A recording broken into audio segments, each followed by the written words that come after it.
Hi! Hello everyone, welcome to Rosamund's Mandarin Garden. Today we continue our Chinese grammar series. In the previous episodes, we discussed the basic principles of Chinese grammar and word order. If you need a refresher, feel free to check out those videos. As we know, Mandarin follows a subject-verb-object word order. At the same time, modifiers always precede the words they modify, while complements follow the verb. So we can simplify a Chinese sentence into this formula. Let's look at an example. 他的母亲温柔地拍了3下他的小脑袋。在这句话里，母亲是主语，拍是谓语动词，脑袋是宾语，他的还有小是定语，温柔的是状语，修饰动词，3下是补语，说明次数。Using this formula, we can summarize Chinese into 6 fundamental structural relations: subject-predicate, verb-object, attributive head, adverbial head, head-complement, coordination. These 6 structural relations appear at every level of Chinese, from word formation to phrases and full sentences. They form the basic framework for understanding how a language works. For most learners, understanding these relations isn't particularly difficult. The real challenge lies in the logic gap between Chinese and English thinking. For example, in Chinese, we can say 明天见，这里静悄悄的，吃食堂，写毛笔。These expressions might sound strange or even illogical when translated literally. Why? Because in these cases, the subject or object is often neither the performer nor the receiver of an action, a structure that is generally not valid in English. So why can they still form subject-predicates or verb-object structures? This is what we're going to explore in this lesson.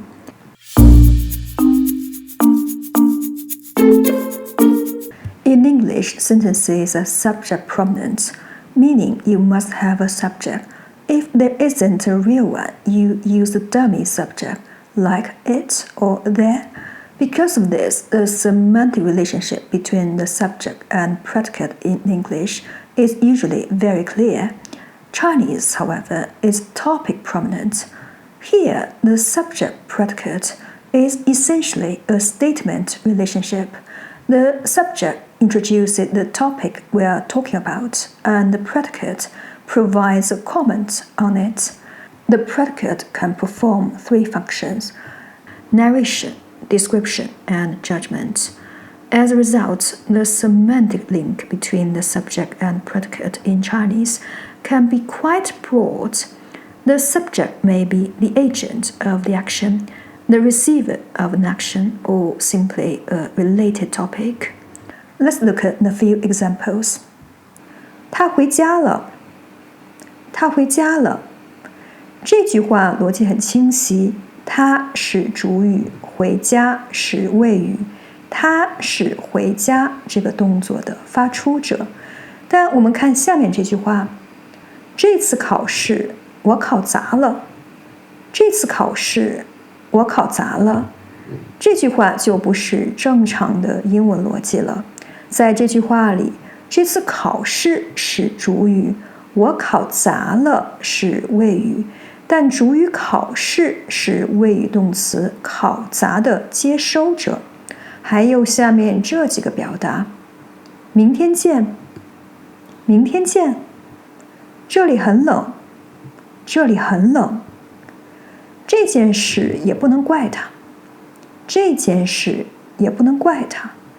在这3个表达里，见、很冷，也不能怪他是谓语，明天、这里、这件事是主语，它们都不是谓语动作的发出者，而是句子的话题。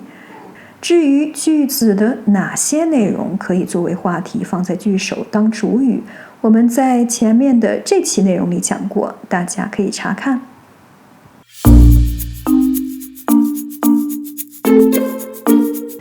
English has strict rules for transitive and intransitive verbs, and the combinations between verbs and objects are relatively fixed. In Chinese, however, verb-object relations are much more flexible and semantic. The object can represent the location, the tool, the methods, and the results. As long as an element is semantically related to the action, it can potentially serve as the object. You can think of this as a kind of omission of prepositions. In English, we often need a preposition to introduce a location or a tool, but in certain high-frequency Chinese collocations, the preposition is dropped, turning the noun into the object. For example, 吃食堂，吃食堂，逛商场，逛商场，写毛笔，写毛笔，寄快递，寄快递，存活期，存活期。In these examples, the objects represent categories or modes rather than specific details. Chinese allows location, instrument, and manner to be treated as objects to create concise expressions. This form is often used to indicate a habit or a category rather than a specific, detailed description.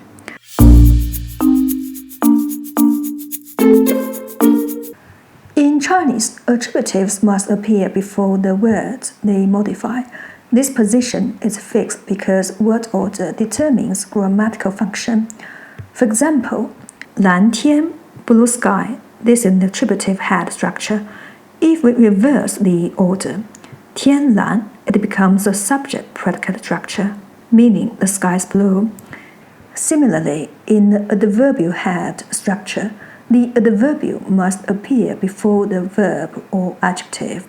If we switch the order, it often becomes a complement structure, which changes the meaning. Adverbials describe the background or process of an action, answering how, why, or where. Complements describe the result or effect of the action. For example, 好好做 means do it carefully, focusing on the process.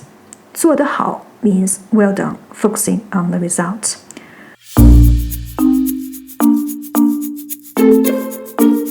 Finally, we have the coordination relation, referring to two or more elements with equal status.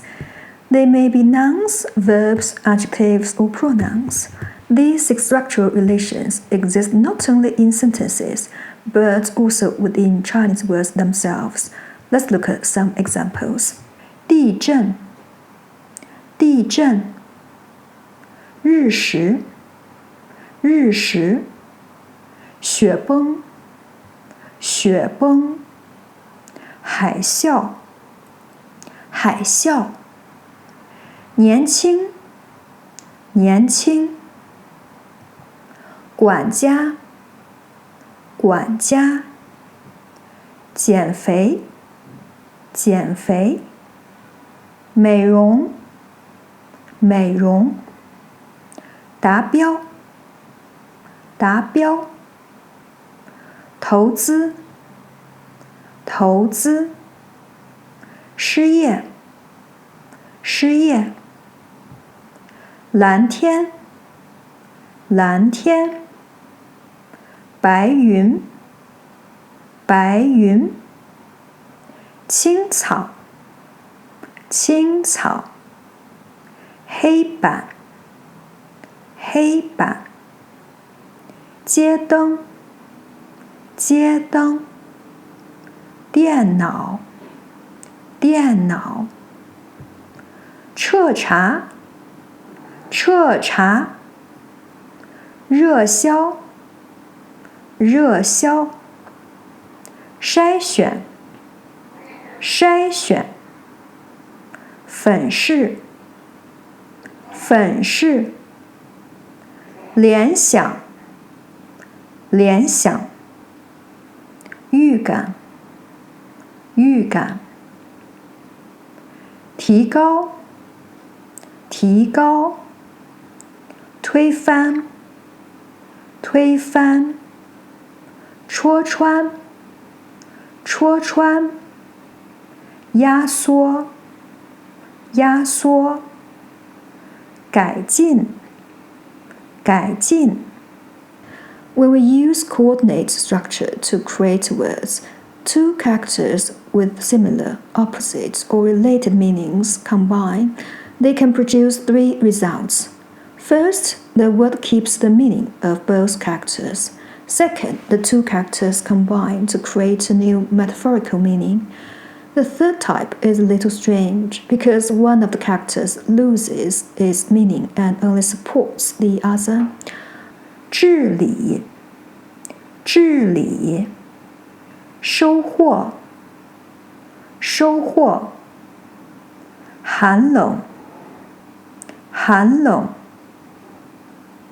骨肉，骨肉，领袖，领袖，眉目，眉目，国家，国家，忘记，忘记，睡觉，睡觉。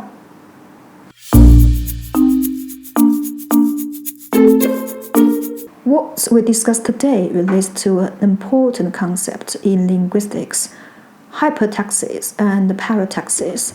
English is a language of hypotaxis. It relies on hooks like and, because, or if to glue parts together. Chinese is a language of parataxis. It relies on logic and the natural flow of events. You could say English is like a tree with a clear trunk and distinct branches. Chinese, on the other hand, is like water. It is more flexible and possesses a unique fluidity. English sentences tend to be longer with clear hierarchical levels, while Chinese sentences often appear shorter and more compact. That concludes today's lesson. Thank you for watching. If you have any questions, please let me know in the comments. If you enjoyed this video, please give a thumbs up and subscribe. Your support means a lot to me. See you next time. Bye and bye.